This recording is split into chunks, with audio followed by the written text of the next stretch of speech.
የሐዋርያው ጳውሎስ መልእክት ወደ ጢሞቴዎስ አንደኛ። መግቢያ። ጸሐፊው የቤተ ክርስቲያን ትውፊት መልእክታት መጋቢዎች ላይ የሰፈሩት ሰላምታዎች መልእክቶቹን የጻፈው ጳውሎስ መሆኑን ያረጋግጣሉ። ከቅርብ ዓመታት ወዲህ በዚህ መልእክት ውስጥ በሚገኙ የተለያዩ ባህሪያት ባላቸው አንዳንድ ቃላትና የአጻጻፍ ስልቶች የምዕራፍ 1 ቁጥር 15 የምዕራፍ 2 ቁጥር 2 ማብራሪያ ይመልከቱ። መሰረት መልእክታቱ በጳውሎስ ለመጻፉ ያሉትን ማስረጃዎች የመልእክቱ ጸሐፊ ጳውሎስ መሆኑን የሚደግፉ ናቸው። ታሪካዊ ዳራውና ዓላማው ጳውሎስ በአራተኛው ሐዋርያዊ ጉዞ ወቅት ወደ መቄዶንያ በመጓዝ ላይ ሳለ መልእክታተ መጋቢን ይመልከቱ። ጢሞቴዎስ በእስያ ያለችውን ቤተክርስቲያን እንዲንከባከባት ትእዛዝ ሰጠው። ምዕራፍ 1 ቁጥር 3 ሐዋርያው በቅርብ ወደ ኤፌሶን መመለስ እንደማይችል በተረዳ ጊዜ ምዕራፍ 3 ከቁጥር 14 እስከ 15፣ ጢሞቴዎስ ምዕራፍ 3 ቁጥር 3 እና 18 ቀድሞ ሲል ተሰጥቶት በነበረው ኃላፊነት በተጨማሪ በወቅቱ ተከስቶ የነበረውን ኑፋቄ በትክክለኛ ትምህርት እንዲከላከል አዘዘው። ምዕራፍ 2 ከቁጥር 3 እስከ 7፣ ምዕራፍ 4 ከቁጥር 1 እስከ 8፣ ምዕራፍ 6 ከቁጥር 3 እስከ 5 እና ከ20 እስከ 21 በማደግ ላይ ያለችውን የኤፌሶንን ቤተክርስቲያን ልዩ ልዩ ጉዳዮች በበላይነት እንዲቆጣጠር የአምልኮ ስርዓቱን ምዕራፍ 2 ከቁጥር 1 እስከ 15 ተገቢ አገልጋዮችን እንዲሾም፣ ምዕራፍ 3 ከቁጥር 1 እስከ 13፣ ምዕራፍ 5 ከቁጥር 17 እስከ 25 ይህንን የመጀመሪያ መልእክት ጻፈለት። በኤፌሶን ቤተክርስቲያን የነበረው ትልቁ ችግር የኖትስታውያን ትምህርት የአንደኛ ዮሐንስ መግቢያን ይመልከቱ። እያሽቆለቆለ ያለው የአይሁድ ሃይማኖት ምዕራፍ 1 ከቁጥር 3 እስከ 7 እና ብህትናውያን ምዕራፍ 4 ከቁጥር 1 እስከ 5 ቀላቅሎ የያዘ የሐሰት ትምህርት ነው።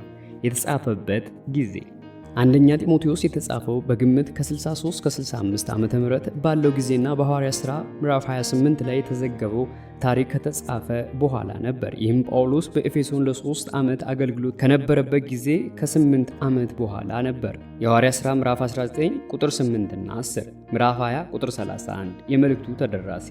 ሰላምታው እንደሚያመለክተው ምዕራፍ 1 ቁጥር 2 ጳውሎስ ደብዳቤውን የጻፈው የሊስጥራን ተወላጅ ለሆነው ለጢሞቴዎስ ነው። ሊስጥራን በዛሬው ቱርክ ውስጥ የምትገኝ ከተማ ናት። የጢሞቴዎስ አባት ግሪካዊ ሲሆን እናቱ ይሁዲ። የሐዋርያት ሥራ ምዕራፍ 16 ቁጥር 1 ነበረች። ጢሞቴዎስ ከልጅነቱ ጀምሮ የብሉይ ኪዳን ትምህርት ተምሯል። ሁለተኛ ጢሞቴዎስ ምዕራፍ 1 ቁጥር 5፣ ምዕራፍ 3 ቁጥር 15 ጳውሎስ ወደ ሊስጥራን ባደረገው የመጀመሪያ ጉዞ ጢሞቴዎስን ወደ ጌታ በማምጣቱ በእምነት እውነተኛ ልጄ ምዕራፍ 1 ቁጥር 2 ይለዋል። ጳውሎስ በሁለተኛ የሊስጥራን ጉብኝት ጢሞቴዎስ ከእርሱ ጋር እንዲሆንና በወንጌል ጉዞ እንዲተባበረው ይጠራዋል። ጢሞቴዎስ በአባቱ ግሪካዊ በሆኑ ይህ ሁኔታ በአይሁድ መካከል በሚሰሩት የወንጌል ሥራ ላይ እንቅፋት እንዳይሆንበት ጳውሎስ ጢሞቴዎስን ገረዘው። የሐዋርያት ሥራ ምዕራፍ 16 ቁጥር 3 ጢሞቴዎስ በመቄዶንያና በአኪያ በነበረው የወንጌል አገልግሎት የሐዋርያት ሥራ ምዕራፍ 17 ቁጥር 14 እስከ 15፣ ምዕራፍ 18 ቁጥር 5 ውስጥ ተሳትፎ አድርጓል። ጳውሎስ በኤፌሶን ረጅም ስብከቶችን በሰጠበት የአገልግሎት ጊዜያት የሐዋርያት ሥራ ምዕራፍ 19 ቁጥር 22 ከእርሱ ጋር ነበር። በተጨማሪም ከኤፌሶን ወደ መቄዶንያ፣ ወደ ቆሮንቶስ ከዚያ ተመልሶም ወደ መቄዶንያና ወደ ትንሿ እስያ የሐዋርያት ሥራ ምዕራፍ 20 ከቁጥር 1 እስከ 6 ከጳውሎስ ጋር ተጉዟል። እስከ ኢየሩሳሌም እንኳ ሳይቀር ከእርሱ ጋር የሄደ ይመስላል። ጳውሎስ ለመጀመሪያ ጊዜ ሲታሰርም አብሮት ነበረ። ፊልጵስዩስ ምዕራፍ 1 ቁጥር 1፣ ቆላስያስ ምዕራፍ 1 ቁጥር 1፣ ፊሊሞና 1። ጳውሎስ በሐዋርያት ሥራ ምዕራፍ 28 የተጻፈው ታሪክ ከተፈጸመ በኋላ ከእስራት ተፈቶ አራተኛውን የወንጌል ጉዞውን ሲያደርግ ከእርሱ ጋር ተጉዟል። በመጨረሻ ግን ጳውሎስ ወደ መቄዶንያ ሲሄድ ጢሞቴዎስ በኤፌሶን በተከሰተው የኑፋቄ ትምህርት ምክንያት በዚያ ቆየ። ጳውሎስ ከጢሞቴዎስ ጋር የነበረው መቀራረብና ለጢሞቴዎስ የነበረው መልካም ግምት ከጻፋቸው መልእክቶች መካከል 6ቱን ከጢሞቴዎስ ጋር ሆኖ መላኩና በመልእክቶቹ ላይም ስሙን መጥቀሱ ሁለተኛ ቆሮንቶስ፣ ፊልጵስዩስ፣ በቆላስያስ አንደኛና ሁለተኛ ተሰሎንቄና ፊሊሞና እንዲሁም ለፊልጵስዩስና ሰዎች ስለ ጢሞቴዎስ በጎ ምስክርነት በመስጠት አድናቆቱን ገልጿል። ጳውሎስ በሕይወቱ መጨረሻ ጢሞቴዎስ ወደ እርሱ ወደ ሮም እንዲመጣ ጠይቆ ነበር። ሁለተኛ ጢሞቴዎስ ምዕራፍ 4 ቁጥር 19 እና 21። ጢሞቴዎስ ራሱ ታስሮ እንደነበረና ወዲያውንም እንደተለቀቀ በዕብራውያን ምዕራፍ 13 ቁጥር 23 ላይ ተገልጿል። ነገር ግን የታሰረው በሮም ወይም በሌላ ስፍራ መሆኑ በትክክል አልታወቀም። ጢሞቴዎስ ሐዋርያ አልነበረም። ኤጲስ ቆጶሳት የሚሾሙበት መመሪያ ስለተሰጠው ምዕራፍ 3 ከቁጥር 1 እስከ 7፣ ምዕራፍ 5 ከቁጥር 17 እስከ 22 ምናልባት ኤጲስ ቆጶስ ላይሆን ይችላል። ስለዚህም ልዩ ሥራ ይሠራ ዘንድ ቲቶ ምዕራፍ 1 ቁጥር 5 ይመልከቱ። ሐዋርያዊ ውክልና የተሰጠውና የተላከ አገልጋይ ተደርጎ ቢቆጠር ተገቢ ነው። አስተዋጽኦ አንደኛ ሰላምታ ምዕራፍ 1 ከቁጥር 1 እስከ 2፣ ሁለተኛ ስለ ሐሰት አስተማሪዎች የተሰጠ ማስጠንቀቂያ ምዕራፍ 1 ከቁጥር 3 እስከ 11፣ የኑፋቄ ልዩ ባህሪ ምዕራፍ 1 ከቁጥር 3 እስከ 7፣ ለሕግ ዓላማ ምዕራፍ 1 ከቁጥር 8 እስከ 11፣ ሶስተኛ ለጳውሎስ የተሰጠው የጌታ ጸጋ ምዕራፍ 1 ከቁጥር 8 እስከ 11፣ አራተኛ ጳውሎስ ለጢሞቴዎስ መመሪያ የሰጠበት ዓላማ ምዕራፍ 1 ከቁጥር 18 እስከ 20፣ አምስተኛ ስለ ቤተ ክርስቲያን አስተዳደር የተሰጠ መመሪያ ምዕራፍ 2 እስከ 3፣ የጉባኤ አምልኮ ምዕራፍ 2፣ አንደኛ በጉባኤ አምልኮ ጸሎት ምዕራፍ 2 ከቁጥር 1 እስከ 8፣ ሁለተኛ ሴቶች በጉባኤ አምልኮ ምዕራፍ 2 ከቁጥር 9 እስከ 11፣ ስለ ቤተ ክርስቲያን መሪዎች ብቃት መመዘኛ ምዕራፍ 3 ከቁጥር 1 እስከ 13፣ አንደኛ በኤጲስ ቆጶሳት ምዕራፍ 3 ከቁጥር 1 እስከ 7፣ ሁለተኛ ለዲያቆናት ምዕራፍ 3 ከቁጥር 8 እስከ 13፣ አመርሃ የእነዚህ መመሪያዎች ዓላማ ምዕራፍ 3 ከቁጥር 14 እስከ 16፣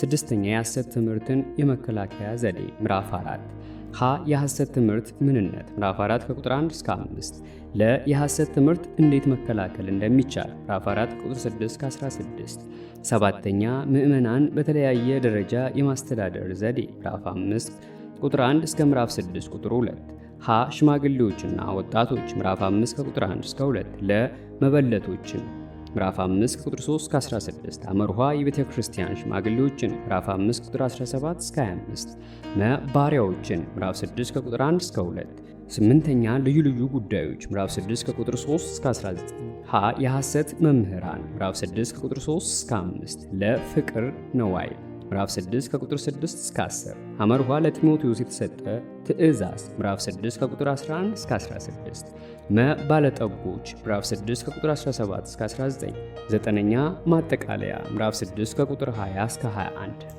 ምዕራፍ 1 ቁጥር 1 ተስፋችን በሆነው በክርስቶስ ኢየሱስ ቲቶ ምዕራፍ 2 ቁጥር 13 ይመልከቱ። ተስፋችን ምኞትን ብቻ ሳይሆን ፍጹም እርግጠኝነትን የሚገልጽ ነው። ሐዋርያ በልዩ ሁኔታ በራሱ በክርስቶስ የተሾመ የማርቆስ ወንጌል ምዕራፍ 6 ቁጥር 30፣ አንደኛ ቆሮንቶስ ምዕራፍ 1 ቁጥር 1፣ ዕብራውያን ምዕራፍ 3 ቁጥር 1ን ማብራሪያ ይመልከቱ። ምዕራፍ 1 ቁጥር 2 በእምነት እውነተኛ ልጄ መንፈሳዊ ልጄ ማለት ነው። ምዕራፍ 1 ቁጥር 18፣ አንደኛ ቆሮንቶስ ምዕራፍ 4 ቁጥር 17፣ ሁለተኛ ጢሞቴዎስ ምዕራፍ 1 ቁጥር 2፣ ምዕራፍ 2 ቁጥር 1፣ ፊሊሞና ቁጥር 10ን ይመልከቱ። ጸጋ የዮናስ ምዕራፍ 4 ቁጥር 2ን፣ የገላትያ ምዕራፍ 1 ቁጥር 3ን፣ የኤፌሶን ምዕራፍ 1 ቁጥር 2ን ማብራሪያ ይመልከቱ። ምሕረት ሮሜ ምዕራፍ 9 ቁጥር 23ን ማብራሪያውን ይመልከቱ። ሰላም የዮሐንስ ምዕራፍ 14 ቁጥር 27፣ ምዕራፍ 20 ቁጥር 19፣ የገላትያ ምዕራፍ 1 ቁጥር 3ን፣ የኤፌሶን ምዕራፍ 1 ቁጥር 2ን ማብራሪያ ይመልከቱ። ምዕራፍ 1 ከቁጥር 3 እስከ 11 ጳውሎስ በዚህ ክፍል እና በምዕራፍ 4 ከቁጥር 1 እስከ 8፣ ምዕራፍ 6 ቁጥር 3፣ 5 እና ከ20 እስከ 21 ላይ የኤፌሶን ቤተክርስቲያን ከመናፍቃን አስተማሪዎች መጠበቅ እንደሚገባት ያስገነዝባል። መናፍቁንም የሚታወቁባቸው አይነተኛ መለያዎች አንደኛ የሐሰት ትምህርቶችን ማስተማራቸው ምዕራፍ 1 ቁጥር 3፣ ምዕራፍ 6 ቁጥር 3፣ ሁለተኛ የአይሁድን ከንቱ ተረት ማስተማራቸው ቲቶ ምዕራፍ 1 ቁጥር 13፣ ሶስተኛ የብሉይ ኪዳንን ሕግ መምህራን ለመሆን መፈለጋቸው ምዕራፍ 1 ቁጥር 7፣ አራተኛ ባልታወቀ የትውልዶች ቆጠራ ላይ የተመሰረቱ መጨረሻ የሌላቸውና የተጋነኑትን የሐሰት ታሪኮች ማስፋፋታቸው ምዕራፍ 1 ቁጥር 4፣ ምዕራፍ 4 ቁጥር 7፣ ቲቶ ምዕራፍ 3 ቁጥር 9፣ አምስተኛ ራሳቸውን ከፍ አድርገው መመልከታቸው ምዕራፍ 1 ቁጥር 7፣ 6 እና 4፣ ስድስተኛ ክርክር መውደዳቸው ምዕራፍ 1 ቁጥር 4፣ ምዕራፍ 6 ቁጥር 4፣ ሁለተኛ ጢሞቴዎስ ምዕራፍ 2 ቁጥር 23፣ ቲቶ ምዕራፍ 3 ቁጥር 9፣ ሰባተኛ ከንቱና ምዕራፍ 1 ቁጥር 6 የማይረባ ነገር መናገራቸው ሁለተኛ ጢሞቴዎስ ምዕራፍ 2 ቁጥር 23፣ ቲቶ ምዕራፍ 3 ቁጥር 9፣ ስምንተኛ የሚናገሩትን ነገር አለማወቃቸው ምዕራፍ 1 ቁጥር 7፣ ምዕራፍ 6 ቁጥር 4፣ ዘጠነኛ የብሕትውናውን ልምምዶች ማስተማራቸው ምዕራፍ 4 ቁጥር 3፣ አስረኛ የመንፈሳዊ መሪነት ስልጣናቸውን የግል መጠቀሚያ ያደርጋሉ ምዕራፍ 6 ቁጥር 5። ምናልባት እነዚህ መናፍቃን የኖስጥሳውያን ትምህርት መንገድ ጠራጊዎች ሳይሆኑ አይቀሩም ምዕራፍ 6 ከቁጥር 20 እስከ 21። ከአንደኛ ዮሐንስ መግቢያ ላይ ስለ ኖስቲሳውያን የተጻፈውን ይመልከቱ። ምዕራፍ 1 ቁጥር 3 ወደ መቄዶንያ በሄዱ ጊዜ። ይህ ታሪክ በሐዋርያት ሥራ መጽሐፍ ያልተጻፈበት ምክንያት ምናልባት ታሪኩ ከ28 በኋላ ጳውሎስ በሮም ለመጀመሪያና ለሁለተኛ ጊዜ በታሰረባቸው ጊዜያት መካከል የተፈጸመ በመሆኑ ሊሆን ይችላል። መግቢያውን ይመልከቱ። በኤፌሶን ተቀመጥ። በዚህ ጊዜ የኤፌሶን ቤተክርስቲያን ስር እየሰደደች ነው። ጳውሎስም ከ8 ዓመታት በፊት በሦስተኛው የወንጌል ጉዞ ወቅት በዚህች ሀገር ሰፊ የአገልግሎት ሥራ አከናውኖ ነበር። የሐዋርያት ሥራ ምዕራፍ 19 ቁጥር 1 እስከ ምዕራፍ 20 ቁጥር 1 ከሮም እስር ቤት ከተለቀቀ በኋላም ከሐዋርያት ሥራ ምዕራፍ 28 በኋላ ቤተክርስቲያኒቱን እንደገና ከጎበኘና ጢሞቴዎስን ኃላፊ አድርጎ ከሾመ በኋላ ወደ መቄዶንያ አለፈ። ምዕራፍ 1 ቁጥር 4 ለተረትና መጨረሻ ላይ የሌለው የትውልዶች ታሪክ ምናልባትም በብሉይ ኪዳን የትውልዶች ቆጠራ ታሪክ ላይ የተመሰረቱና በኋላ ግን ወደ ተወሳሰበ የኖስቲሳውያን ፍልስፍና ትምህርት ያደገ ተረታ ተረቶች ሊሆኑ ይችላሉ። ከአንደኛ ዮሐንስ መግቢያ ኖስቲሳውያን ትምህርት የሚለውን ይመልከቱ። ምዕራፍ 1 ቁጥር 8 ሕግ መልካም መሆኑን፣ ሮሜ ምዕራፍ 7 ከቁጥር 7 እስከ 12 ይመልከቱ። ምዕራፍ 1 ቁጥር 10 ጤናማ የሆነውን ትምህርት፣ ቲቶ ምዕራፍ 1 ቁጥር 9 ይመልከቱ። ምዕራፍ 1 ቁጥር 11 በአደራ ከሰጠኝ፣ ምዕራፍ 6 ቁጥር 20 አንደኛ ቆሮንቶስ ምዕራፍ 9 ቁጥር 17 ገላትያ ምዕራፍ 2 ቁጥር 7 አንደኛ ተሰሎንቄ ምዕራፍ 2 ቁጥር 4 ሁለተኛ ጢሞቴዎስ ምዕራፍ 1 ቁጥር 12 እና 14 ምዕራፍ 2 ቁጥር 2 ይመልከቱ። ወንጌል የማርቆስ ወንጌል ምዕራፍ 1 ቁጥር 1 ማብራሪያ ይመልከቱ። ምዕራፍ 1 ቁጥር 13 ተሳዳቢ፣ አሳዳጅና አመፀኛ የነበሩ ሐዋርያት ሥራ ምዕራፍ 9 ቁጥር 1 ምዕራፍ 22 ከቁጥር 4 እስከ 5 እና ቁጥር 19 ምዕራፍ 26 ከቁጥር 10 እስከ 11 ይመልከቱ። ምዕራፍ 1 ቁጥር 15 የሚለው ቃል እውነተኛ ይህ አይነቱ አባባል ያመለክታል። መጋቢው ውስጥ ቁልፍ ሐረግ ሆኖ 5 ጊዜ ከመጠቀሱ በስተቀር በየትኛውም የአዲስ ኪዳን መጽሐፍት ውስጥ አይገኝም። ምዕራፍ 3 ቁጥር 1፣ ምዕራፍ 4 ቁጥር 9፣ ሁለተኛ ጢሞቴዎስ ምዕራፍ 2 ቁጥር 11፣ ቲቶ ምዕራፍ 3 ቁጥር 8፣ ምዕራፍ 1 ቁጥር 18። አስቀድሞ ስለ አንተ በተነገረው ትንቢት መሰረት በጥንት ቤተ ክርስቲያን እግዚአብሔር ፈቃዱን በነቢያት በኩል ይገልጽ ነበር። ጳውሎስና በርናባስን ለወንጌል አገልግሎት ወደ አሕዛብ እንዲላኩ ያደረጉት ነቢያት ነበሩ።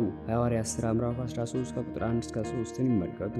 ጢሞቴዎስን በተመለከተ ግን ትንቢቱ የተነገረው እርሱ ከተሾመ በኋላ ወይም ከመሾሙ በፊት ምዕራፍ 4 ቁጥር 14 ምናልባትም ከሐዋርያው ጳውሎስ ሁለተኛው የወንጌል ጉዞ 12 ዓመት ቀደም ብሎ ሊሆን ይችላል። ሐዋርያት ሥራ ምዕራፍ 16 ቁጥር 3 ምናልባት ትንቢቱ ጢሞቴዎስ በቤተ ክርስቲያን አመራር ውስጥ ስላለው ታላቅ ሚና የሚገልጽ ሊሆን ይችላል።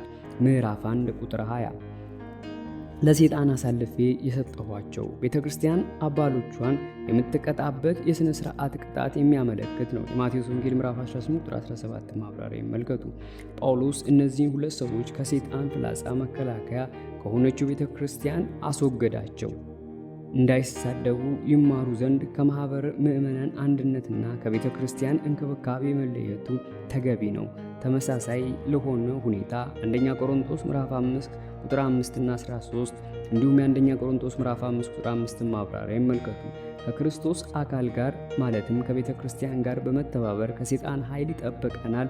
በሌላ በኩል ደግሞ ከቤተ ክርስቲያን መባረር ሕይወት ለጥፋት ይዳርጋል፣ ከክፉ ለሆነው የሰይጣን ፈተናም ያጋልጣል። ቤተ ክርስቲያን አባሎቿን የምትቀጣበት ምክንያት ተቀጪውን ወደ እውነተኛ ንስሐ፣ ወደ ትክክለኛ መሰረት እምነት በክርስቶስ ወደሚገኘው ድነት ለማምጣት ነው።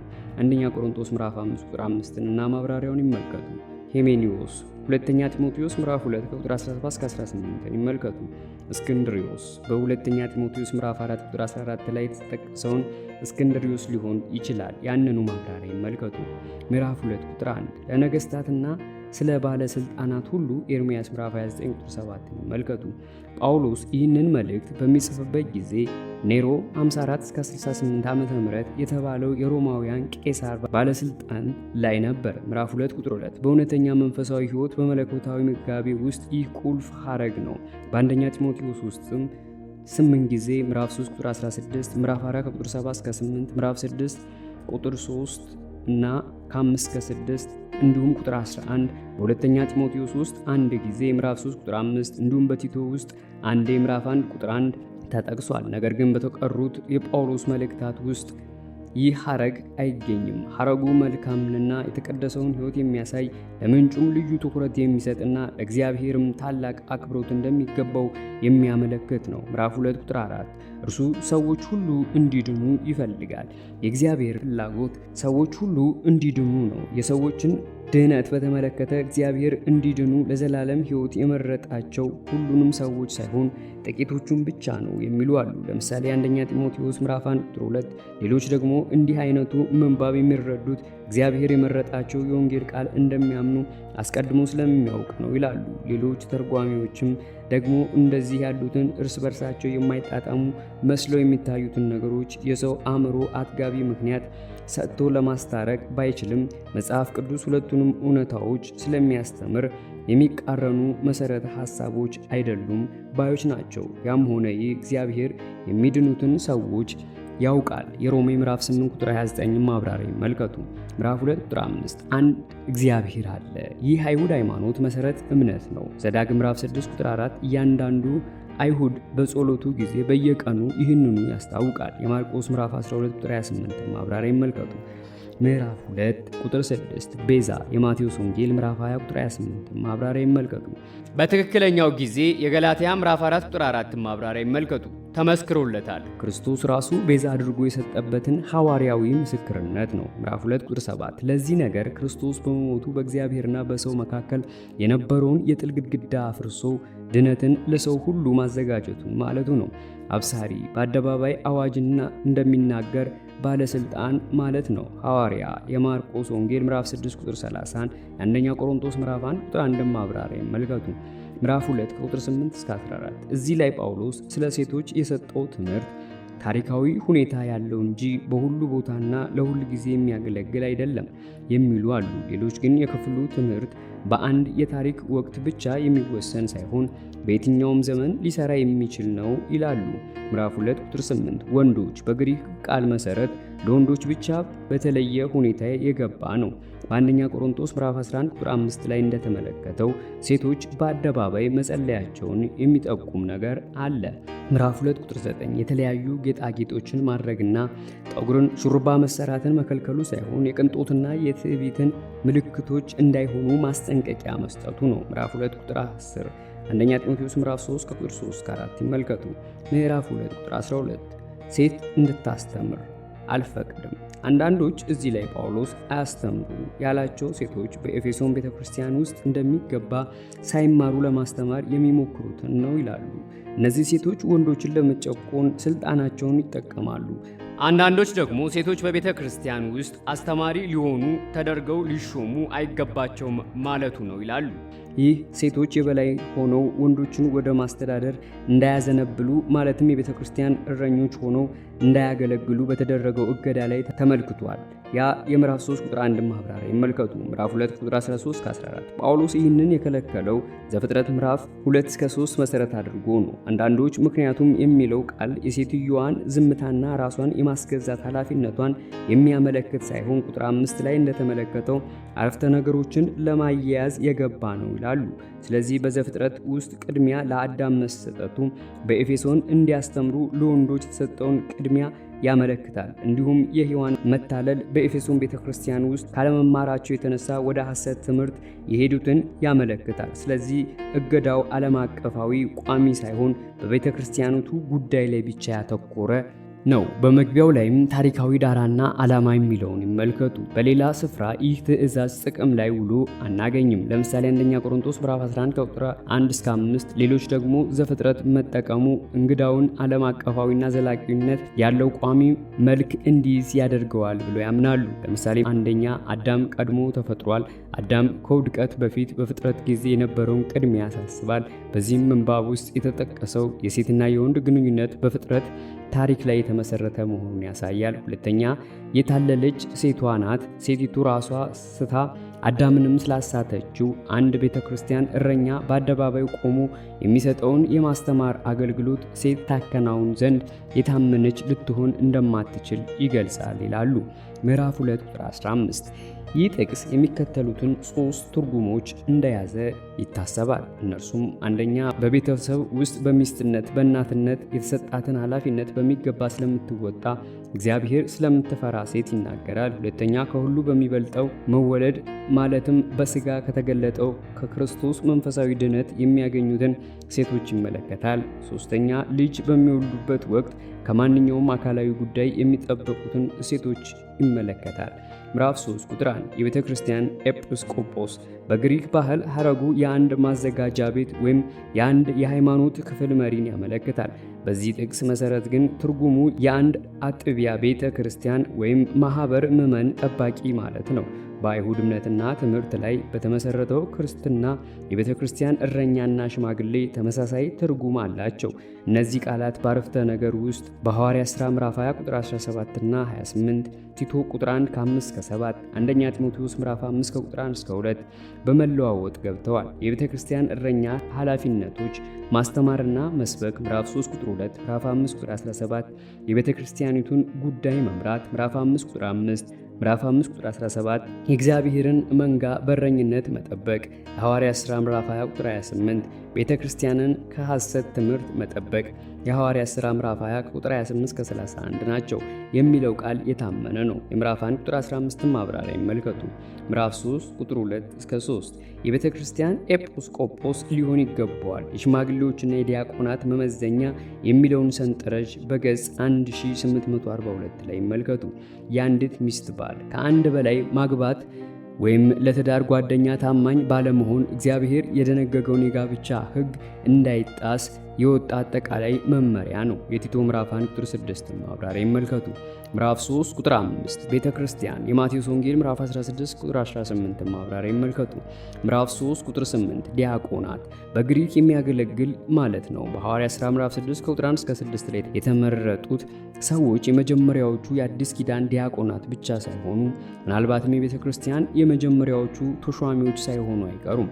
ያንኑ ማብራሪያ ይመልከቱ። በአጠቃላይ አገልግሎታቸው ሽማግሌዎች ሙሉ ጊዜያቸውን ለጸሎትና ለቃሉ አገልግሎት ያውሉ ዘንድ ማህበራዊ አገልግሎት መስጠት ነው። ሐዋርያት ሥራ ምዕራፍ 6 ከቁጥር 2 እና 4። በአዲስ ኪዳን የተጠቀሱ ሁለት የአጥቢያ ቤተ ክርስቲያናት የአገልግሎት ሹሞች የቤተ ክርስቲያን እረኛ፣ ሽማግሌ እና ዲያቆን የተባሉ ናቸው። ኤፌሶ ምዕራፍ 1 ቁጥር 1ን ይመልከቱ። ምዕራፍ 3 ቁጥር 11 ሴቶች በግሪክ ለዚህ ሐረግ የተሰጠው ቃል የሚከተሉትን ሊያመለክት ይችላል። አንደኛ የዲያቆናትን ሚስቶች፣ ሁለተኛ ሴት ዲያቆናት። ነገር ግን ወንዶች ዲያቆናት ከቁጥር 12 እስከ 13 ላይ በድጋሚ መጠቀሳቸው እዚህ ላይ ለሴት ዲያቆናት የተለየ አገልግሎት ስፍራ የሌለ ያስመስላል። ብዙዎች ግን የሚሉት ተቃራኒውን ነው። ምዕራፍ 3 ቁጥር 12 የአንዲት ሚስት ባል የቁጥር 2ን ማብራሪያ ይመልከቱ። ምዕራፍ 3 ቁጥር 14 ይህንን እጽፍልሃለሁ። እዚህ ላይ ጳውሎስ መልእክቱ የተጻፈበት ዋና ዓላማ የቤተ ክርስቲያንን አስተዳደር በተመለከተ ትምህርት መስጠት መሆኑን በአጭሩ ይገልጻል። ምዕራፍ 3 ቁጥር 16 የእውነተኛ መንፈሳዊ ሕይወት ምስጢር የሮሜ ምዕራፍ 11 ቁጥር 25 የቆላስያስ ምዕራፍ 1 ቁጥር 26 ማብራሪያ ይመልከቱ።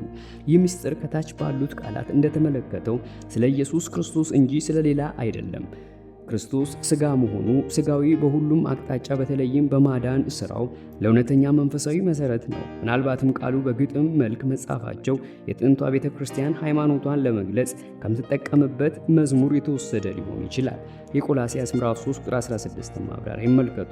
በመንፈስ ጸደቀ ኢየሱስ አጋንንትን እንዲያወጣ የማቴዎስ ወንጌል ምዕራፍ 12 ቁጥር 28 እንዲሁም ታምራትን እንዲያደርግ መንፈስ ቅዱስ አስቻለው። ከሁሉ በላይ ግን መንፈስ ቅዱስ ኢየሱስን ከሞት በማስነሳት ሮሜ ምዕራፍ 1 ቁጥር 4፣ አንደኛ ጴጥሮስ ምዕራፍ 3 ቁጥር 18 ይመልከቱ የእግዚአብሔር ልጅ መሆኑን አረጋገጠ። በመላእክት ታየ። በትንሣኤና የማቴዎስ ወንጌል ምዕራፍ 28 ቁጥር 2 በእርገቱ ጊዜ የሐዋርያት ሥራ ምዕራፍ 1 ቁጥር 10 የሆነውን ለመግለጽ ነው። ምዕራፍ 4 ቁጥር 1 በኋለኞቹ ዘመናት ጌታችን ኢየሱስ ክርስቶስ በዚች ምድር ላይ በሥጋ በተገለጠ ጊዜ አንስቶ ያለውን ጊዜ የሚያመለክት ነው። የዕብራውያን ምዕራፍ 1 ቁጥር 1 ማብራሪያ ይመልከቱ።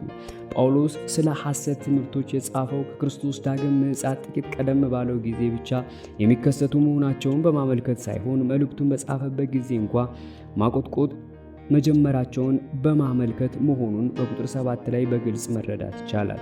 መንፈስ በግልጥ ይናገራል። ለምሳሌ የማቴዎስ ምዕራፍ 24 ቁጥር 11፣ የማርቆስ ምዕራፍ 13 ቁጥር 22፣ የሐዋርያት ሥራ ምዕራፍ 20 ቁጥር 29 እስከ 30፣ ሁለተኛ ተሰሎንቄ ምዕራፍ 2 ቁጥር 3ን ይመልከቱ። እዚህ ላይ ግን ጳውሎስ የሚናገረው ከመንፈስ ቅዱስ ስላገኘው ልዩ መገለጥ ሳይሆን አይቀርም። ምዕራፍ 4 ቁጥር 3 ይህ መጽሐፍ ቅዱሳዊ ያልሆነ ሥጋን የሚጨቁን ትምህርት የመነጨው ለኖቲስታውያን ትምህርት መሠረት ከሆነው ቁስ ርኩስ ነው ከሚለው ትምህርት ነው። ከዮሐንስ መግቢያ የኖቲስታውያን ትምህርት የሚለውን ይመልከቱ። ምዕራፍ 4 ቁጥር 7 ከአሮጊቶች ተረታ ተረት የምዕራፍ 1 ቁጥር 4 ማብራሪያ ይመልከቱ። ለእውነተኛ መንፈሳዊ ሕይወት ራስህን አሰልጥን የምዕራፍ 2 ቁጥር 2 ማብራሪያ ይመልከቱ። እግዚአብሔርን ለማክበር ራስህን በስርዓት መግራትን ጠይቃል። ምዕራፍ 4 ቁጥር 9 ይህ ቃል የታመነ የምዕራፍ 1 ቁጥር 15 ማብራሪያ ይመልከቱ። ይህም በቁጥር 8 ላይ ያለውን ምሳሌያዊ ንግግር ወደ ኋላ ተመልሶ ያሳያል። በቁጥር 10 ላይ እንጥራለን እንደክማለን የሚለውን ደግሞ ከቁጥር 7 እስከ 8 የተሰጠውን ያመለክታል። ምዕራፍ 4 ቁጥር 10 ተስፋ የምዕራፍ 1 ቁጥር 1 ማብራሪያ ይመልከቱ። የሰዎች ሁሉ አዳኝ በሆነው እግዚአብሔር ሰዎችን ሁሉ ከዘላለም ቅጣት ያድናቸዋል ማለት እንዳልሆነ ግልጽ ነው። እያንዳንዱ ሰው ድነት ያገኛል የሚለው ሐሳብ ከቃል እግዚአብሔር ትምህርት ጋር በቀጥታ የሚቃረን ነው። እግዚአብሔር ወደ እርሱ ለሚመጡ ሰዎች ሁሉ ድነትን ስለሚሰጥ አዳኝ ነው። ምዕራፍ 4 ቁጥር 12 ወጣትነትህን ጢሞቴዎስ በዚያን ጊዜ ዕድሜው 30 ዓመት ወይም ከዚያ ያነሰ ሊሆን ይችላል። በወቅቱ እንዲህ አይነቱን ታላቅ የኃላፊነት ቦታ በዚህ ዕድሜ ማግኘት የተለመደ አልነበረም። ከዚያም የተነሳ አመራሩ ጥያቄ ውስጥ ሳይገባ አልቀረም። ምዕራፍ 4 ቁጥር 13 እኔ እስክመጣ ድረስ ጳውሎስ በዚያን ጊዜ በኤፌሶን በኩል ወደ መቄዶንያ አልፎ ነበር። ነገር ግን በፍጥነት ወደ ኤፌሶን ተመልሶ ጢሞቴዎስን የማየት ተስፋ እንዳለው ይገልጻል። ምዕራፍ 4 ቁጥር 14 በትንቢት የምዕራፍ 1 ቁጥር 18 ማብራሪያ ይመልከቱ። ምዕራፍ 4 ቁጥር 16 ራስህን የሚሰሙህንም ታድናለህ። በእርግጥ የሚያድን እግዚአብሔር ብቻ ነው። በሌላ በኩል ግን ክርስቲያኖችም ሌሎችን ወደ ድነት ለማምጣት የእግዚአብሔርን መሳሪያ ሊሆኑ ይችላሉ። ታድናለህ። ድነት ድርጊት ሂደት ነው። ጌታን እንደ ግል አዳኛችን አድርገን በተቀበልን ጊዜ ድነናል። ዳሩ ግን ክርስቶስን ወደ መምሰል ዕለት ዕለት በምናድግበት ጊዜ መዳናችን ይጸናል። አንደኛ ቆሮንቶስ ምዕራፍ 1 ቁጥር 18 ምዕራፍ 5 ቁጥር 3 በእርግጥ ችግረኛ የሆኑትን መበለቶች ተንከባከባቸው፣ ቁሳዊ ነገሮችን በመስጠት እርዳቸው ማለት ሊሆን ይችላል። በዚያን ዘመን መበለቶች የጡረታ አባል፣ ከመንግስት የሚሰጥ እርዳታ፣ የህይወት ዋስትና ወይም እነዚህን የመሳሰሉ ነገሮች ስላልነበራቸው ለችግር የተጋለጡ ነበሩ። ምዕራፍ 5 ቁጥር 6 በህይወት ብትኖርም የሞተች ናት። በህይወት እያለች በመንፈሳዊ ህይወቷ የሞተች ናት ማለት ነው። ምዕራፍ 5 ቁጥር 9 መዝገብ ላይ የኤፌሶን ቤተክርስቲያን የምትረዳቸውን ባልቴቶች መዝግባ የያዘች ትመስላለች። መልእክቶቹ ከቤተክርስቲያን ሽማግሌዎች ደረጃ የሚያስተካክላቸው ማዕረግ መኖሩን የሚያረጋግጥ ማስረጃ ባይኖርም በጸሎት እንዲተጉ ቁጥር 5 በጎ ሥራ ቁጥር 10 እንዲሰሩ ይጠበቅባቸው ነበር። ምዕራፍ 5 ቁጥር 10 የቅዱሳንን እግር በማጠብ ሰዎች ሊሰሩት የሚጸየፉት ሥራ ነው። ነገር ግን አዋራ በመሆኑና የሚያደርጉትም ክፍት ጫማ ስለሆነ ማጠቡ አስፈላጊ ነው። የዮሐንስ ወንጌል ምዕራፍ 13 ቁጥር 14 ማብራሪያ ይመልከቱ። ምዕራፍ 5 ቁጥር 12 በመጀመሪያ የገቡትን ቃል ኪዳን አፍርሰዋልና። ምናልባት አንዲት መበለት በመዝገብ ውስጥ ስሟ በሚጻፍበት ጊዜ ራሷን ለክርስቶስ ሳታስገዛ ነበር። ነገር ግን ዳግም ስታገባ ይህ ትጋት ቀንሶ ሊሆን ይችላል። ወይም ጳውሎስ አንዲት መበለት ከእምነቷ ውጪ የሆነ ጋብቻ ለመፈጸም የምታደርገውን ማወላወል ክርስቲያኖች በክርስቶስ ካላቸው እውነተኛ መታመን ጋር ሊያነጻጽር ፈልጎ ሊሆን ይችላል። ምዕራፍ 5 ቁጥር 15 ሰይጣንን የዘካርያስ ምዕራፍ 3 ቁጥር 1 ማብራሪያ፣ ምዕራፍ 16 ቁጥር 23 ቆላስይስ ምዕራፍ 3 ቁጥር 5 ማብራሪያ ይመልከቱ። ምዕራፍ 5 ቁጥር 17 ሽማግሌዎች ሁሉ መሪዎች ናቸው። የምዕራፍ 3 ከቁጥር 4 እስከ 5 ይኸውም ማስተማርና መስበክ ነው። ምዕራፍ 3 ቁጥር 2 እነዚህም ሊከበሩ ይገባቸዋል። ይልቁንም በመሪነታቸው በተለይም በማስተማርና በመስበክ የሚደክሙትን ግን እጥፍ ክብር ማግኘት ይገባቸዋል። እንዲህ አይነቱ ክብር የገንዘብንም ድጋፍ እንደሚያጠቃልል በቁጥር 18 ላይ የቀረቡት ሁለቱ መግለጫዎች ይጠቁማሉ። ምዕራፍ 5 ቁጥር 18 መጽሐፍ ቃሉ የብሉይና የዘዳግም ምዕራፍ 25 ቁጥር 4 እና የአዲስን ኪዳን ሉቃስ ምዕራፍ 10 ቁጥር 7 መጽሐፍትን የሚያሳይ ነው። ይህም የሚያሳየን የዚህን ወቅት የአዲስ ኪዳን መጽሐፍ ጥቂት መጽሐፍት ከብሉይ ኪዳን መጽሐፍት እኩል ስልጣን እንዳላቸው መታየት እንደጀመሩ ነው። ምዕራፍ 5 ቁጥር 20 ኃጢአት የሚሰሩትን ጳውሎስ ሽማግሌዎች ላይም የሥነ ሥርዓት እርምጃ ሊወሰድባቸው እንደሚገባ ያመለክታል። ምዕራፍ 5 ቁጥር 21 በተመረጡትም መላእክት ከሰይጣን ከሌሎቹ ከወደቁ መላእክት ጋር የሚነጻጸር ነው። ምዕራፍ 5 ቁጥር 22 በማንም ላይ እጅ ለመጫን አትቸኩል፣ ጳውሎስ እያለ ያለው ለዚህ ቦታ የታጨ ሰው ኃላፊነቱን በሚገባ ለመወጣት ብቃት ያለው መሆኑን ለማሳየት እንዲችል በቂ ጊዜ ሳይሰጠውና ይህንም ሳያረጋግጥ አንዱን ሰው የቤተ ክርስቲያን እረኛ አድርጎ መሾም ተገቢ እንዳልሆነ ነው። ከሌሎች ጋር በኃጢአት አትተባበር፣ ለሽምግልና አገልግሎት ተገቢ ያልሆነውን ሰው አትሹም፣ ራስን በንጽህና ጠብቅ። ተገቢ ያልሆነውን ሰው በመሾም ተሳትፎ አለማድረግን የሚያመለክት ሊሆን ይችላል። ምዕራፍ 5 ቁጥር 23 ውሃ ብቻ አትጠጣ። ጳውሎስ ስለ ቤተ ክርስቲያን እረኞች በጻፈው መልእክቱ ውስጥ ተጨማሪ ሆኖ የገባ ምክር ነው። ጢሞቴዎስ ለነበረው ስጋዊ ሕመም ምናልባት ንጹሕ የመጠጥ ውሃ ማግኘት አስቸጋሪ በሚሆንበት ጊዜ ጥቂት የወይን ጠጅ እንዲጠጣ ጳውሎስ ምክር ይለግሰዋል። ምዕራፍ 5 ከቁጥር 24 እስከ 25 የአንዳንድ ሰዎች ኃጢአት መልካሙን ሥራ ማየት ብቻ ሳይሆን በተሿሚው እጩ ሕይወት ውስጥ የተደበቁ ኃጢአቶች ሊኖሩ ስለሚችሉ እነዚህን ለማወቅ ንቁ ሆኖ መገኘት እንደሚያስፈልግ ጳውሎስ ይመክራል። ምዕራፍ 6 ቁጥር 1 በባርነት የኤፌሶ ምዕራፍ 6 ቁጥር 5 የቆላስይስ ምዕራፍ 3 ከቁጥር 22 እስከ ምዕራፍ 4 ቁጥር 1 ማብራሪያ ይመልከቱ። ምዕራፍ 6 ቁጥር 2 አስተምር፣ ምክርም ለባሮች የተሰጠውን መመሪያ ያመለክታል። ምዕራፍ 6 ከቁጥር 3 እስከ 5 ጳውሎስ በምዕራፍ 1 ቁጥር 3 ላይ ወዳለው ትምህርት ይመለሳል። የምዕራፍ 1 ከቁጥር 3 እስከ 11 ማብራሪያ ይመልከቱ። ምዕራፍ 6 ቁጥር 5 እውነትን በተቀሙ በአንድ ወቅት እውነት ያውቁ ወደ ኋላ ግን ወደ ስህተት ጎዳና ያመሩ ናቸው። መንፈሳዊ ነገር ትርፉ ማግኛ በሚመስላቸው የሁለተኛ ቆሮንቶስ ምዕራፍ 11 ቁጥር 7 ማብራሪያ ይመልከቱ። ምዕራፍ 6 ቁጥር 11 እውነተኛ መንፈሳዊ ሕይወት የምዕራፍ 2 ቁጥር 2 ማብራሪያ ይመልከቱ። ምዕራፍ 6 ቁጥር 12 በመልካም መታመን የመሰከርህለትን ጢሞቴዎስ በመጀመሪያው የጳውሎስ የወንጌል ጉዞ ወቅት በተጠመቀ ጊዜ እምነቱ የተገለጸበትን የሚያሳይ ነው። የዘላለም ሕይወት አጥብቀህ ያዝ። ጢሞቴዎስ ቀደም ብሎ የዳነ ስለሆነ የዘላለም ሕይወት አለው። ነገር ግን ጳውሎስ ጠቀሜታውን በሙላት እንዲያውጅ ያበረታተዋል። ቁጥር 17 እስከ 19 እና የምዕራፍ 4 ቁጥር 16 ማብራሪያ ይመልከቱ። ምዕራፍ 6 ቁጥር 13 በጳንጤዎስ በጲላጦስ ፊት እውነትን በመሰከረ በዮሐንስ ምዕራፍ 18 ከቁጥር 33 እስከ 37 ምዕራፍ 19 ከቁጥር 10 እስከ 11 የተጠቀሰውን የኢየሱስን ንግግር ሳያመለክት አይቀርም።